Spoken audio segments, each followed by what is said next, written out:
হুজুর আলেম চেনবো কেমনে? সুদ খাইলে সে কি আলেম হয়? ঘুষ খাইলে সে কি আলেম হয়? নামাজ না পড়লে সে কি আলেম হয়? মানুষের হক নষ্ট করলে সে কি আলেম হয়? না, কখনো না।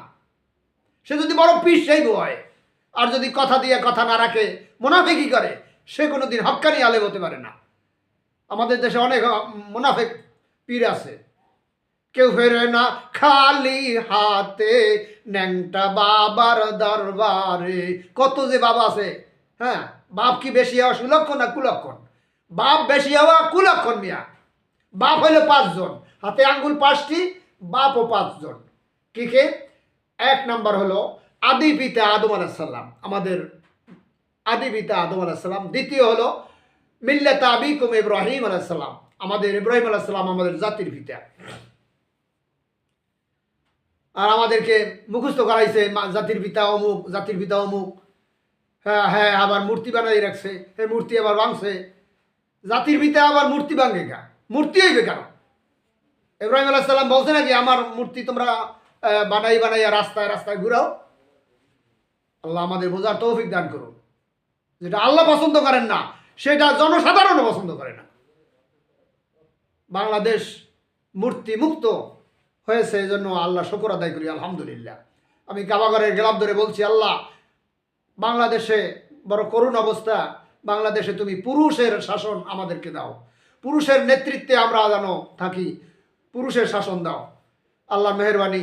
এই গতকালকে খালেদা জিয়া মারা গেছে, আর শেখ হাসিনা তো পলাই গেছে, তার মহিলা সৈন্য।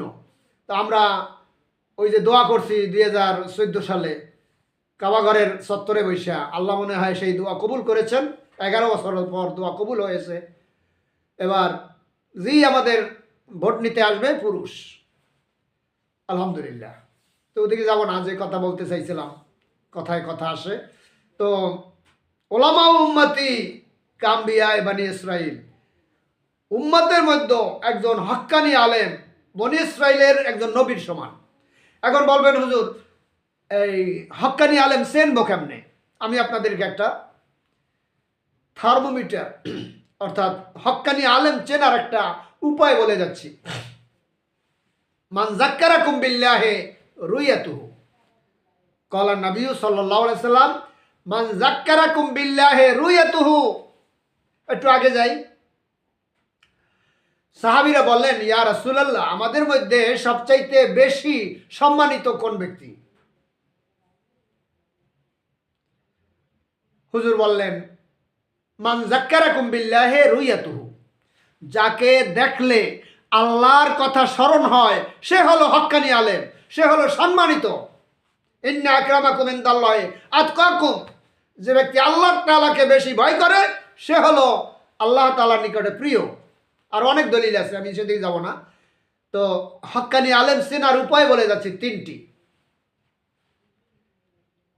মান যাক্কারাকুম বিল্লাহি রুয়াতুহু, যাকে দেখলে আল্লাহর কথা স্মরণ হয়। দেখলি বাহ, নামাজের কথা মনে ওঠে, রোজার কথা মনে ওঠে, কোরআন তেলাওয়াতের কথা মনে ওঠে, এবার জিকিরের কথা মনে ওঠে। অনেক অনেক আল্লাহর ওলি আছে, পীর সাহেব আছেন, তাকে দেখলে জিকিরের কথা স্মরণ হয়। আমি মাঝে মধ্যে সারসিনাও যাই, চরমনায় যাই, জিকিরটা আমার কাছে খুবই ভালো লাগে। তো মান যাক্কারাকুম বিল্লাহি রুয়াতুহু, যাকে দেখলে আল্লাহর কথা স্মরণ হয় সে হলো হক্কানি আলেম। ওয়া যাদা ফি ইলমিকুম মানতিকুহু, আর যার কথা শুনলে এলেম বাড়িয়ে যায়। এলেম, আপনার যে এলেম ছিল তার থেকে এলেম বাড়িয়ে যায়, সে হলো হক্কানি আলেম। মুখস্থ করেন, ওয়া যাদা ফি ইলমিকুম মানতিকুহু, যার কথা শুনলে এলেম বাড়িয়ে যায়।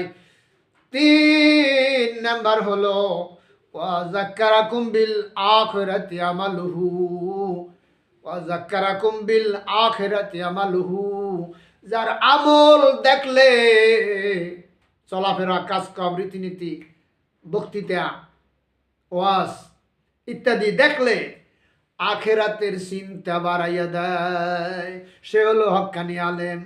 এই জন্য হক্কানি আলেমের পিছনে নামাজ পড়লে দয়ার নবীর পিছনে নামাজ হয়। সেটা আলেমের মাপকাঠি আপনাদের দিয়ে দিলাম। আল্লাহ আমাদের সবাইকে এই কথাগুলো বোঝার তৌফিক দান করুন।